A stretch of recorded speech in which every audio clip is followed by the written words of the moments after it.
بسم اللہ الرحمن الرحیم۔ السلام علیکم دوستو، آئی ایم ارید Saleem, welcome to my YouTube channel novel orchid. کیسے ہیں آپ سب لوگ؟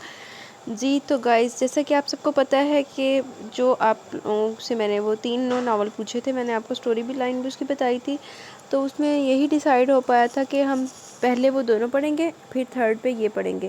اور اس کی سٹوری اندر والی بات بتاؤں تو اریج شاہ کو اس کی سٹوری زیادہ پسند آ گئی تھی بعد میں، حالانکہ وہ مجھ سے فرمائش اسی سیکوینس میں کر چکی ہوئی تھی، اور پھر باقی کچھ ریڈرز نے بھی، جن کا میں نے آپ کو نیم بتایا تھا، انہوں نے بھی یہی کہا تھا کہ پہلے کمروش کا پڑھنا ہے، پھر اس کے بعد نبیلہ عزیز کے ووٹ تھے، اور اینڈ پہ یہ والا تھا۔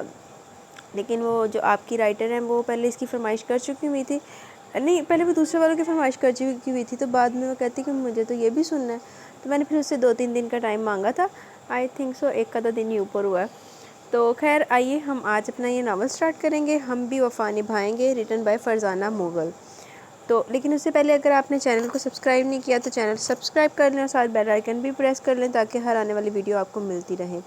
جی تو یہ اس ناول کی سٹوری جیسے کہ میں نے آپ کو پہلے بھی سنائی ہوئی ہے کہ یہ پولیس ہیرو بیسڈ ہے، اس میں کڈنیپنگ بیس بھی ہے، فورس میرج بیس بھی ہے، اور آبویسلی رومانٹک بھی ہے، کیونکہ مجھے اس طرح کے ناول پڑھنا پسند ہے۔ تو یہ آئیے ہم یہ سٹارٹ کرتے ہیں۔ اس کی میں نے کچھ ایڈٹس آپ کو پہلے بھی دکھائے تھے، رکیے دوبارہ وہ ریمائنڈ کروا دیتی ہوں۔ جی تو یہ ہے ہمارے ہیرو صاحب، پولیس والا سید معظم علی شاہ،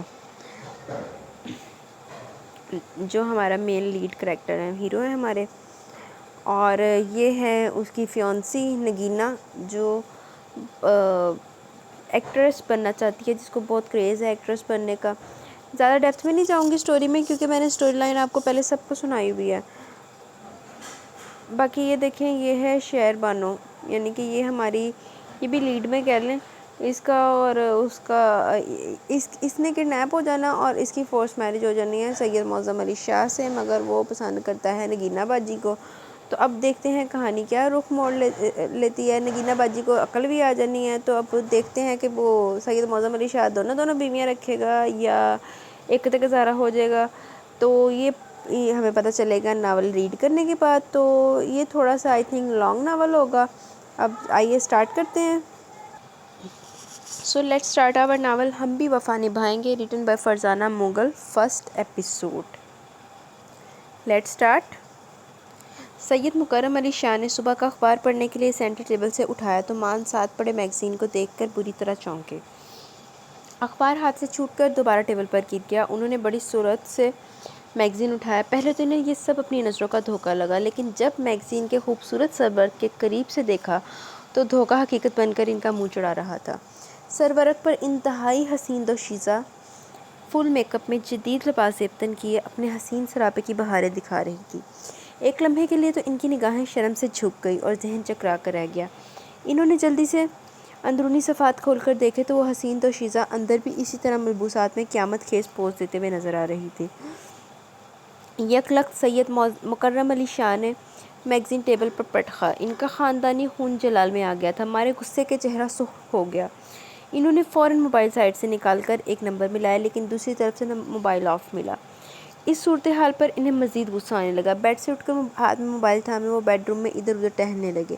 تقریباً 10 منٹ بعد پھر انہوں نے نمبر ملایا، اس پر انہیں رسپانس ملا تھا دوسری طرف سے ہیلو بھی، جیسے بہت انتہائی مصروفیت سے وقت نکال کر کہا گیا ہو۔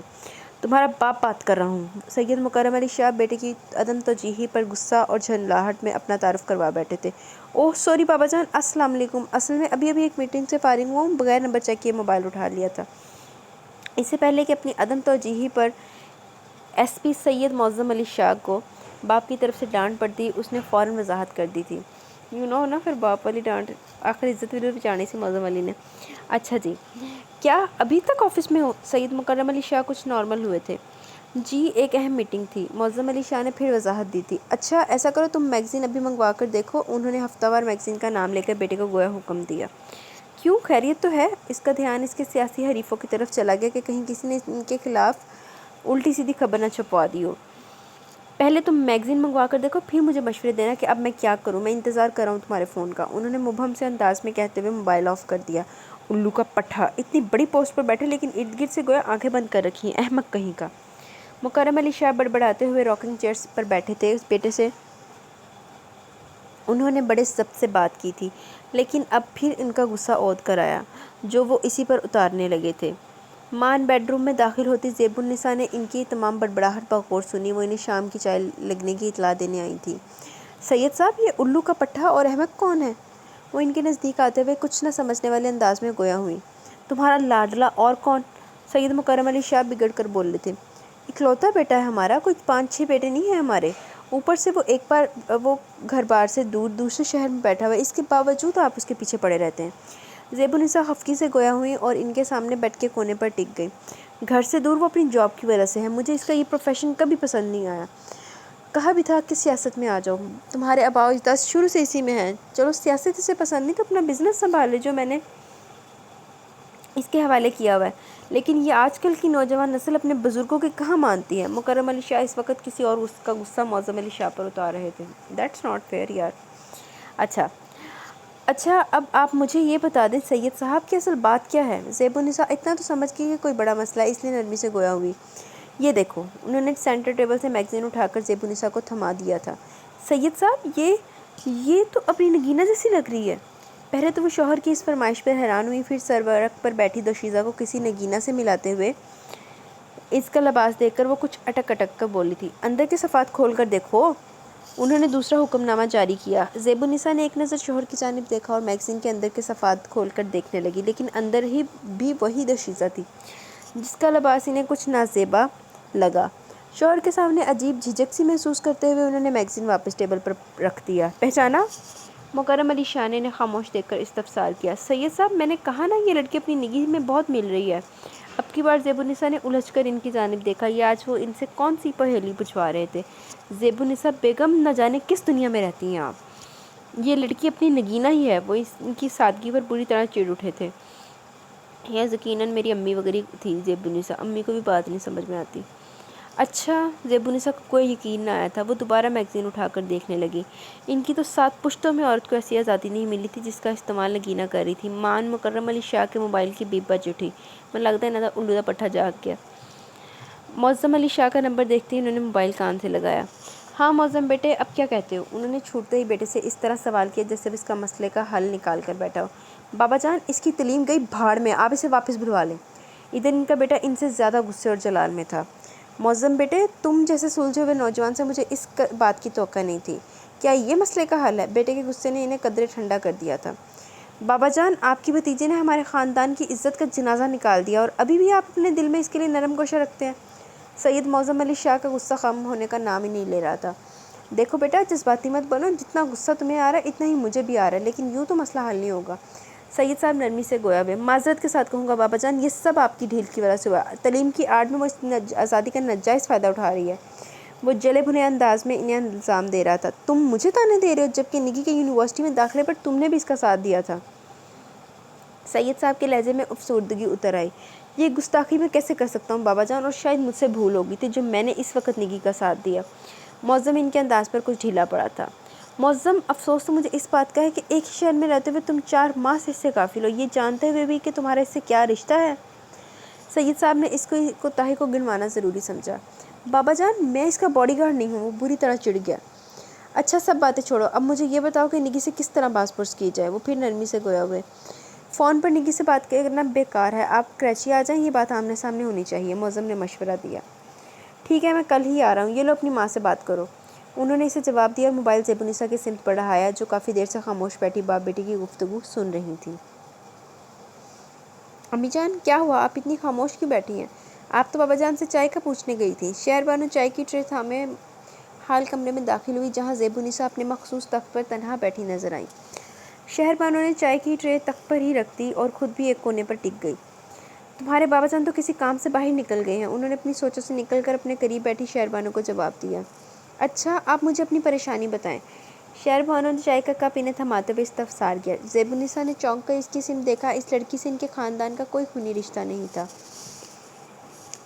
وہ سید مکرم علی شاہ کے عزیز ترین دوست کی بیٹی تھی جس کے والدین اس کے بچپن میں ایک ٹریفک حادثے کا شکار ہو گئے تھے، جس کے بعد 2 سالہ شہر بانو کو سنبھالنے والا کوئی نہیں تھا۔ یوں وہ سید مکرم علی شاہ اور زیب النساء کی سرپرستی میں آ گئی اور اس کی پرورش زیب النساء کے ہاتھوں ہوئی۔ زیب النساء بیگم نے کبھی اسے اپنی اولاد سے کم نہیں جانا تھا۔ بچپن میں تو شہر بانو اس حقیقت سے بے خبر تھی لیکن شعور کی منزلوں پر قدم رکھتے ہی وہ حقیقت جان گئی، اور حقیقت اس سے چھپائی بھی نہیں گئی تھی۔ لیکن اس کے باوجود شہر بانو نے سید مکرم علی شاہ اور زیب النساء کو ہمیشہ اپنے والدین کا درجہ دیا۔ امی جان، میں آپ سے کچھ پوچھ رہی ہوں، شہر بانو نے انہیں گہری سوچ میں گم دے کر پھر پکارا۔ ہونا کیا ہے؟ بس نگی نے پریشان کر دیا ہے۔ انہوں نے بیزار ہوتے ہوئے نگی کا کارنامہ اسے بتا دیا۔ ہم نے تو اس عورت کے سائے سے بھی اسے بچایا تھا، لیکن نہ جانے اس نے یہ شوق کہاں سے چرایا ہے۔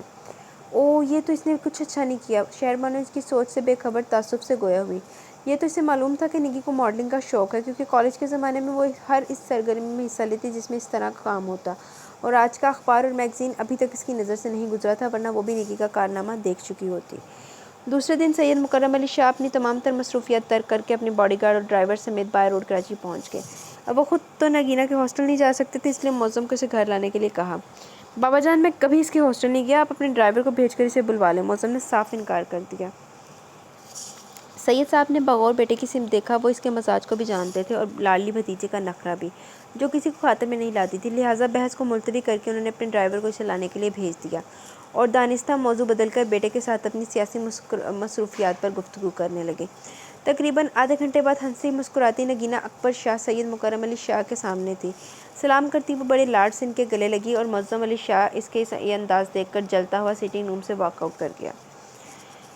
باپ کی اس کے حق میں یہ نرمی سے ایک آنکھ نبھائی تھی۔ بابا جان، آپ نے تو یوں اچانک آ کر مجھے سرپرائز دیا ہے، مجھے بہت خوشی ہو رہی ہے، آپ پہلی بار مجھ سے ملنے آئے ہیں۔ اس نے اپنی فطری لاؤبالی پن سے کہتے ہوئے پلٹ کر معظم کی طرف بھی دیکھا، جو اسے نظر انداز کر کے باہر نکل چکا تھا۔ لیکن ہم تم سے بہت خفا ہیں، انہوں نے اس کے سر پر پیار سے ہاتھ پھیرتے ہوئے بھرپور خفگی سے کہا۔ وہ کیوں بابا جان؟ نگینہ آنکھوں میں حیرت سمیٹے یا تو ان کا مطلب سمجھ گئی تھی یا پھر واقعی انجان تھی۔ وہ ان کے ساتھ ہی کشادہ صوفے پر ٹک گئی۔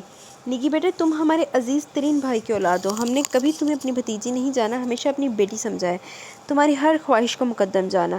لیکن یہ جو تم نے ماڈلنگ والی حرکت کی ہے، اس سے ہمیں بے حد صدمہ ہوا ہے۔ انہوں نے کچھ سخت طریقے سے اسے ملامت کرنے کا سلسلہ شروع کیا، جس کا دورانیہ 1 گھنٹے پر تھا، جس میں انہوں نے اسے اپنے سید خاندان کے حسب نسب کی اونچ نیچ سمجھائی۔ سوری بابا جان، میں نے تو یہ کام شوقیہ کیا تھا، میری ایک دوست ہے، انہی کے میگزین میں نے کام کیا تھا۔ نگی نے نادم ہوتے ہوئے وضاحت کی۔ کیا ہم امید رکھیں کہ آئندہ تم ایسی حرکت نہیں کرو گی؟ سید صاحب اس کی شرمندگی محسوس کر کے کچھ نرم ہوئے تھے۔ جی، نگی نے آہستہ سے کہتے ہوئے نگاہیں جھکا لی۔ اس کا شوق دب گیا، فی الحال تو اسے یہ احساس ہو رہا تھا کہ اس سے کچھ غلط ہو گیا ہے۔ میری بیٹی بہت سمجھدار ہے۔ اس کی سعادت مندی پر سید صاحب یکلخت پرسکون دکھائی دینے لگے۔ معظم کو تقریباً 2 گھنٹے ہو چکے تھے لان میں بیٹھے، وہ دانستہ سید مکرم علی شاہ اور نگینہ کے بیچ سے نکل آیا تھا۔ اندر جس طرح کی میٹنگ چل رہی تھی اچھی طرح جانتا تھا۔ وہ کرسی کی بیک سے سر ٹکائے بیٹھا تھا۔ مان جالی دار دروازہ کھلنے کی مخصوص آواز پر اس کی نگاہیں گھر کے اندرونی حصے کی سمت اٹھی، جہاں سے سید مکرم علی شاہ نگینہ کے ساتھ سیڑھیاں اتر کر لان کی سمت ہی آ رہے تھے۔ معظم، ہم ذرا ایاز پیر زادہ کی طرف جا رہے ہیں، اب آئے ہیں تو ان سے بھی ملتے جائیں، صبح تو ہماری واپسی ہے، تم ایسا کرو، نگی کو ذرا ہاسٹل چھوڑا۔ سید صاحب نے نزدیک آتے بلند آواز میں بیٹے کو حکم دیا۔ آپ جا رہے ہیں تو خود ہی اسے چھوڑتے جائیں۔ معظم نے مؤدب لہجے میں جواب دیتے ان کے ساتھ کھڑی نگی کو نظر انداز کر دیا تھا۔ ہمارا روٹ دوسرا ہے۔ وہ معظم کو گھور کر پلٹے اور دھیرے دھیرے چلتے ہوئے پورچ کی سمت بڑھ گئے تھے۔ بارودی ڈرائیور ان کے انتظار میں کھڑا تھا۔ نگی ابھی تک کھڑی تھی، ان کی گاڑی کو گیٹ سے باہر نکلتے دیکھ کر اس نے بھی خاموشی سے گیٹ کی سمت قدم بڑھائے۔ کہاں جا رہی ہو؟ معظم کو اپنی انا کو مار کر اسے پکارنا ہی پڑا تھا۔ سید معظم علی شاہ، میں اپنے ہاسٹل ٹیکسی سے بھی جا سکتی ہوں۔ نگینہ نے پلٹ کر اسے لٹ مار انداز میں جواب دیا۔ تم اپنے آپ کو سمجھتے کیا ہو؟ ادھر بیٹھو۔ معظم تپ کر اٹھا اور اسے بازو سے پکڑ کر دوسری کرسی پر بٹھا دیا، اور خود اس کے سامنے براجمان ہو گیا تھا۔ ایک تو چوری، اوپر سے سینہ زوری! معظم نے انتہائی سنجیدگی سے کہتے ہوئے بغور اس کی سمت دیکھا۔ اسکن کلر کے سوٹ میں شانوں پر دوپٹہ ڈالے، سٹیپ کٹنگ، گھنے سیاہ ریشمی بالوں شانوں پر جھول رہے تھے۔ گلابی رنگت پر تیکھے نین نقش، اس کا حسن ایک فتنہ تھا جو بغیر کسی آرائش کے بھی بجلیاں گرا رہا تھا۔ اس نے زیب النساء کے منہ سے اکثر یہ سنا تھا کہ وہ بالکل اپنی ماں جیسی ہے۔ غلط بات مت کرو معظم! نگینہ کا لہجہ بے حد سپاٹ تھا۔ وہ اس کا اشارہ سمجھ گئی تھی۔ نگی، جو کام تم کر چکی ہو، اس کے بعد بھی مجھ سے نرمی کی توقع رکھتی ہو؟ معظم کے لہجے میں کوٹ کوٹ کر طنز بھرا تھا۔ میں بابا جان کو جواب دے چکی ہوں، تمہارے سامنے جواب دہ نہیں ہوں، نگی نے بری طرح چڑھ کر کہا۔ کیا؟ معظم کے خون میں غصے کا ایک ابال سا اٹھا، یہ جانتے ہوئے بھی کہ وہ اس کے بچپن کی منگیتر ہے، وہ اسے بے حد چاہتا ہے، پھر بھی وہ اسے ایسے بات کر رہی تھی۔ ہاں میں تمہارے آگے جواب دہ نہیں ہوں۔ اس نے معظم کے بدلتے روپ کی بھی پرواہ نہیں کی بلکہ ٹھوک بجا کر اعلان کیا۔ اور اگر میں ایسا سامان پیدا کر دوں؟ معظم کی دھمکی معنی خیز تھی۔ کیا مطلب ہے تمہارا؟ نگی کو اس کی بات سے کچھ اندازہ تو ہوا تھا۔ شادی کے بعد عورت اپنے ہر فعل کے لیے جواب دہ شوہر کے سامنے ہوتی ہے، ایسے میں تم کیا کرو گی؟ معظم بے حد سنجیدہ نظر آ رہا تھا۔ شادی جب ہوگی دیکھا جائے گا، نگی نے برجستہ کہا تھا۔ نگینہ شاہ، شادی کل بھی ہو سکتی ہے، یہ صرف میری ڈھیل ہے۔ معظم نے بے ساختہ مسکراتے ہوئے اس کی طبیعت صاف کر دی۔ تم مجھے ہاسٹل چھوڑ کر آ رہی ہو یا میں خود چلی جاؤں؟ نگی جھینپ گئی تھی، کیونکہ وہ کچھ ایسا غلط بھی نہیں کہہ رہا تھا، لیکن اکڑ ہمس برقرار تھی۔ چلو، لیکن آئندہ تم ماڈلنگ نہیں کرو گی۔ معظم کرسی سے اٹھتے پھر اسے جتا رہا تھا۔ ابھی تو 12 ہی بجے ہیں شاہ جی۔ اچھا آپ کھانا کھائیں گے؟ ایک منٹ، یہ آئی تھنک کچھ گڑبڑ ہوئی ہے۔ جی تو گائز اس پی ڈی ایف میں تو 1-2 پیجز مس تھے، لیکن اب میں نے یہ نئے وہ پیجز ڈھونڈ لیے ہیں، تو ہم یہ یہاں سے تو کچھ پیجز پڑھ لیتے ہیں، باقی اسٹوری ہم اپنی اسی پی ڈی ایف سے ریڈ کریں گے۔ مجھے وہ زیادہ اچھی لگ رہی ہے دیکھنے میں۔ اچھا جی، تو کہاں تھے ہم؟ یہاں تھے۔ نگی نے معظم کی سمت خفگی سے دیکھا اور خاموشی سے اس کی میت میں قدم آگے بڑھا دیے تھے۔ میں کس طرح تجھے پانے کی آرزو کرتا، تو ہم سفر تھا مگر آسمان جیسا تھا۔ آہ! کتاب بند کرتے ہوئے شہربانوں کے خوبصورت ہونٹوں سے آہ کی صورت میں ایک گہری سانس نکلی۔ شعر اس کے حسب حال تھا۔ یا اللہ، میں کب سے شاہ جی کی محبت میں گرفتار ہوں، یہ مجھے خود بھی نہیں معلوم۔ میں چاند کی خواہش کیوں کرنے لگی ہوں، حالانکہ میں یہ بھی جانتی ہوں کہ سید معظم علی شاہ نگی کے ہیں۔ پھر میں اس سراب کے پیچھے کیوں بھاگ رہی ہوں؟ اے اللہ، مجھے اس گرفتاری سے نکال لیجیے۔ ایک بے بسی کے عالم میں اس نے اپنا سر کرسی کی بیک سے ٹکایا، آنکھیں موندی تو 2 موتیے دائیں بائیں لڑک گئے۔ مان اس کی سماعتوں نے کسی گاڑی کا ہارن سنا۔ وہ چونک اٹھی، رات کے اس پہر کون آ گیا؟ شہربانو اپنے کمرے کی کھڑکی کے قریب ہی بیٹھی تھی۔ اس نے فوراً دبیز پردہ ہٹایا۔ واچ مین نے گھر کا گیٹ کھول دیا اور اندر آنے والی گاڑی سید معظم علی شاہ کی تھی۔ گیٹ پر لگی فینسی لائٹس کی روشنی میں اس نے بآسانی دیکھ لیا تھا۔ شاہ جی! اس کے ہونٹوں سے یہ نام بڑی آہستگی سے نکلا، اس کے ارد گرد گویا پھول کھل اٹھے تھے۔ بچپن سے ہی وہ اسے اس نام سے پکارتی تھی جس پر آج تک کسی نے اسے ٹوکا نہیں تھا۔ وہ جو کچھ دیر پہلے محبت کی اس گرفتاری سے آزادی مانگ رہی تھی، لیکن اب سب کچھ بھول کر کمرے سے نکل آئی۔ یہ دل کے معاملے بھی عجیب ہوتے ہیں۔ السلام علیکم شاہ جی۔ شہربانو نے اسے لمبی چوڑی راہداری میں ہی پکڑ لیا تھا۔ وعلیکم السلام، تم ابھی تک جاگ رہی ہو؟ نرمی سے جواب دیتے ہوئے معظم لمحہ بھر کو ٹھٹک کر رکا، پھر قدم آگے بڑھا دیے۔ ابھی تو 12 ہی بجے ہیں شاہ جی۔ اچھا آپ کھانا کھائیں گے یا چائے پئیں گے؟ شہربانو اس کے تیز قدموں کا ساتھ دیتے ہوئے استفسار کر رہی تھی۔ کھانا اور چائے وغیرہ کو چھوڑو، صرف 1 گلاس دودھ لے آؤ اگر زحمت نہ ہو، اپنے بیڈ روم کے دروازے پر پہنچ کر معظم نے کہا تھا۔ جی۔ وہ اس بات میں سر ہلاتی پلٹی۔ پھر کچھ دیر بعد شہربانو دودھ کا گلاس لیے اس کے بیڈ روم کے دروازے پر دستک دے کے اندر داخل ہو گئی۔ بیڈ روم میں اے سی آن تھا اور معظم راکنگ چیئر پر بڑے ریلیکس انداز میں بیٹھا تھا۔ لباس تبدیل کر کے نائٹ سوٹ میں ملبوس تھا۔ شاہ جی آپ نے آنے کی اطلاع نہیں دی؟ شہربانو نے نزدیک آ کر ٹرے تپائی پر رکھ دی۔ میں دراصل ایک کام سے آیا تھا، اب دیر ہوگی تو سوچا گھر ہی چلوں، رات ٹھہر کر صبح نکل چلیں گے۔ امی جان تو سو رہی ہوں گی، اب تو صبح ہی ملاقات کریں گے، اس وقت انہیں بھی ڈسٹرب کرنا مناسب نہیں۔ معظم بڑی تفصیل سے بات کر رہا تھا۔ بابا جان تو اسلام آباد میں ہیں؟ شہربانو نے ان کے بارے میں بھی اطلاع دینا ضروری سمجھی تھی۔ ہاں مجھے معلوم ہے، ویسے اس وقت میں گھر کے کسی فرد کو ڈسٹرب نہیں کرنا چاہتا تھا، لیکن تم ہو گئی جس کے لیے سوری۔ معظم نے دودھ کا گلاس تپائی سے اٹھاتے ہوئے کہا۔ میں کوئی ڈسٹرب نہیں ہوئی شاہ جی، میں تو جاگ ہی رہی تھی، آپ کی گاڑی کا ہارن سنائی دیا تو باہر نکل آئی۔ اس کے لہجے میں انکساری تھی۔ بے حد متناسب جسم، گندم کے خوشے جیسی رنگت پر پرکشش نقش، سنہری مائل لمبے بال، سلکی بال اور بڑی بڑی خوبصورت آنکھیں جو اس کے کتابی چہرے پر بے حد سجتی تھیں۔ اس کا پورا وجود سادگی کا پیکر تھا، لیکن اس سادگی میں بھی ایک کشش تھی۔ بہت شکریہ شہربانو، معظم نے دودھ پینے کے بعد خالی گلاس ٹرے میں رکھتے ہوئے بے حد سادہ لہجے میں کہا تھا۔ لیکن شاہ جی مجھے آپ کا یہ انداز بالکل پسند نہیں آیا، کیونکہ یہ گھر میرا بھی ہے اور اس گھر میں رہنے والے سے میرا بھی کچھ رشتہ ہے، اگر آپ سمجھیں۔ شہربانو نے متانت سے کہتے ٹرے اٹھائی اور بیڈ روم سے باہر نکل گئی تھی۔ معظم علی شاہ اس کے جواب پر بڑا محظوظ ہوا تھا۔ اس کے دل نے یہ تسلیم کرنے میں ذرا بھی دیر نہیں لگائی کہ یہ مان انہی لوگوں نے تو اسے دیا ہے۔ اس گھر میں ملازموں کی کمی نہیں تھی، لیکن کچھ ذمہ داریاں شہربانو نے از خود اپنے سر لے لی ہوئی تھیں، اور اسے یہ کام کر کے بہت خوشی ہوتی تھی۔ اپنے کام نپٹا کر حال کمرے میں آئی تو نظر معظم کے ہاتھوں میں تھامی کتاب پر پڑی۔ یہ کتاب وہ رات پڑھ رہی تھی اور اس کے آنے کی خوشی میں ہاتھ میں تھامی باہر نکلی تو حال کمرے کے سینٹر ٹیبل پر چھوڑ گئی تھی۔ اب معظم کے ہاتھ میں دیکھ کر کتاب یاد آ گئی۔ وہ کتاب کی ورق گردانی کرنے کے ساتھ ساتھ زیب النساء سے بھی باتیں کر رہا تھا۔ امی جان، آپ کو تو خیر شاعری سے لگاؤ نہیں، یہ بابا جان ہی کب سے شاعری پڑھنے لگے؟ معظم نے اندر داخل ہوتی شہر بانو کو دیکھ کر ٹکڑا لگایا۔ تمہارے بابا جان تو دنیا جہاں کی کتابیں پڑھتے ہیں، یہ کون سی نئی بات ہے؟ زیب النساء اسے کوئی خاندانی قصہ سنا رہی تھی، موضوع بدلنے پر کچھ بیزار ہوئی تھی۔ یہ کتاب میری ہے شاہ جی، وہ کچھ ہچک کر کہتی زیب النساء کے قریب صوفے پر آ کر ٹک گئی۔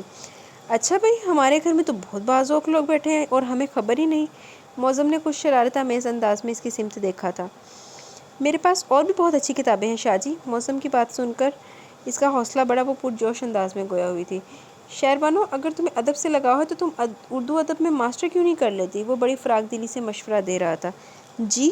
اس سنجیدہ مزاج اور اپنے کام سے کام رکھنے والے شخص کے منہ سے اپنے لیے ایسی پیشکش سن کر شہر بانو کو بڑی حیرت ہوئی۔ اسے واقعی اردو ادب سے لگاؤ تھا، لیکن وہ اپنی اس خواہش کا اظہار برملا نہیں کر سکتی تھی، کیونکہ نگینہ نے جو ضدیں یونیورسٹی میں ایڈمیشن لینے کے لیے کی تھی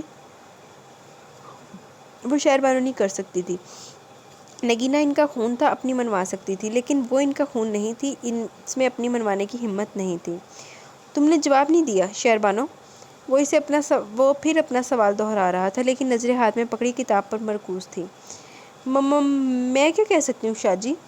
اس کے دائیں جانب زیب النساء بیٹھی تھی اور سنگل صوفے پر وہ خود بیٹھا اسے آفر کر رہا تھا۔ وہ عجیب گھبراہٹ میں مبتلا تھی۔ تم مجھے صرف یہ بتاؤ کہ آگے پڑھنے کا ارادہ ہے یا خالی BA کر کے بیٹھی ہو؟ اس پر معظم نے کتاب سے نظر ہٹا کر اس کے پرکشش چہرے کی سمت دیکھا، جہاں سے بڑے واضح انداز میں گھبراہٹ میں چھپی اس کی خواہش نظر آئی تھی۔ شاہ جی، میرے لیے امی جان اور بابا جان کی اجازت سب سے پہلے اہم بات ہے، شہر بانو نے ہچکچاتے ہوئے کہا۔ بھائی، یہ تو بڑا گول مول سا جواب ہے۔ معظم کو اس کا انداز بے حد دلچسپ لگا تھا۔ معظم، یہ تم میری معصوم بچی کو کہاں الجھا رہے ہو؟ زیب النساء جو کافی دیر سے ان دونوں کو سن رہی تھی، یکلخت ہی بیٹے کی جانب متوجہ ہوئی تھی۔ شہر بانو آگے پڑھنا چاہتی ہیں امی جان؟ معظم نے بے دھڑک اس کی خواہش کا اظہار کیا تھا۔ شہر بانو بیٹا، میں نے تم میں اور اپنی اولاد میں کبھی کوئی فرق نہیں محسوس کیا۔ اگر تمہاری بھی ایسی خواہش تھی تو تم زبان سے تو کہتی، نگی کے ساتھ تمہارا داخلہ بھی کروا دیتے۔ ویسے تمہارے بابا جان لڑکیوں اور لڑکوں کے اکٹھے پڑھنے کے خلاف ہے، لیکن نگی نے ان کا یہ اصول بھی توڑوا دیا۔ پھر تمہیں بھی اپنی خواہش کا حق ہے، بولتی تو صحیح بیٹا۔ زیب النساء نے بڑی شفقت سے کہا۔ امی جان، میں اب بھی آپ کی اور بابا جان کی اجازت کے بغیر کوئی قدم نہیں اٹھاؤں گی، شہر بانو سعادت مندی سے بولی تھی۔ ٹھیک ہے بیٹا، جیسے تمہاری خوشی، لیکن تمہارے بابا جان سے اجازت لینا ہی پڑے گی۔ زیب النساء اس کی سعادت مندی پر بے حد خوش ہوئی۔ لیکن امی جان، میں بابا جان سے اجازت نہیں لے سکتی، شہر بانو ایک دم گھبرائی تھی۔ ٹھیک ہے، نہ تم پوچھو گی نہ امی جان، میں خود بابا جان سے اجازت لے لوں گا۔ اوکے، اب خوش ہو شہر بانو؟ معظم نے مسئلہ ہی حل کر دیا۔ شہر بانو نے معظم کی طرف تشکر آمیز نگاہوں سے دیکھا تھا۔ کتنی آسانی سے وہ اس کے دل کی بات جان گیا تھا۔ بیٹا، میں تو چاہتی تھی کہ نگی اور شہر بانو کے فرض سے سب کو دوش ہو جاؤں، بلکہ تمہارے بابا جان کی بھی یہ خواہش تھی، لیکن ان لڑکیوں نے آگے پڑھنے کا شوق پال لیا، چلو یہ بھی اپنا شوق پورا کر لیں۔ زیب النساء بیٹے سے مخاطب تھی۔ میں تو اپنا فرض نبھانے کو تیار ہوں، آپ نگی سے پوچھ لیں، پڑھائی تو شادی کے بعد بھی ہو سکتی ہے۔ بات شادی کے موضوع پر پہنچی تو معظم نے شریر انداز میں ماں کے سامنے اپنے دل کی بات کہہ دی۔ ہاں، بہت اچھے لگے گا، تم نوکری پر نکل جانا، بیوی پڑھائی کو چل دیں گی، باقی رہ گئے بچے تو انہیں کون پالے گا؟ زیب النساء کے لہجے میں خفگی تھی۔ امی جان، آپ کا بھی جواب نہیں، بہت دور کی سوچ رہی ہیں، معظم ہنسنے لگا تھا۔ شہر بانو دل پر نادیدہ بوجھ لیے وہاں سے اٹھ رہی تھی۔ بھئی، آپ کہاں چلیں؟ ایک کپ کافی پلوا دیں، پھر میں بھی چلوں؟ امی جان، 10 تو بج رہے ہیں۔ معظم نے شہر بانو سے کہہ کر زیب النساء کو بھی مخاطب کیا اور نظریں کلائی پر بندی گھڑی پر ٹائم دیکھ رہی تھی۔ جی، کافی میں بھی بنا کر لاتی ہوں، شہر بانو اسے جواب دیتی حال کمرے سے نکل گئی۔ اس کے ہاتھ کی کافی معظم کو بے حد پسند تھی، یہ وہ اچھی طرح جانتی تھی۔ معظم اب جاتے ہوئے شاہدہ آپا سے ملتے جانا کہہ رہی تھی کہ جب بھی معظم آتا ہے ملے بغیر ہی چلا جاتا ہے۔ زیب النساء نے یاد دہانی کروائی تھی۔ شاہدہ بیگم معظم کی بڑی پھپھو تھی۔ امی جان، مجھے صبح فجر کے وقت نکلنا ہے، اب 10 بج رہے ہیں، اگر پھپھو کی طرف گیا تو اور ذرا دیر ہو جائے گی۔ معظم کو واقعی دیر ہو گئی تھی، اب اس کا موڈ شاہدہ بیگم کی طرف جانے کا نہیں بن رہا تھا۔ پھر بھی بیٹا سلام کرتے جانا، زیب النساء نے پھر تاکید کی۔ ٹھیک ہے امی جان، معظم نے اس بات میں سر ہلا دیا۔ اس کی پھپھو اسے بے حد چاہتی تھی، یہ وہ بھی اچھی طرح جانتا تھا۔ اور پھر معظم کی کوشش سے سید مکرم علی شاہ نے شہر بانو کو بھی آگے پڑھنے کی اجازت دے دی۔ یونیورسٹی میں ابھی پہلا سیمسٹر نہیں ہوا تھا، معظم نے اپنے اثر و رسوخ سے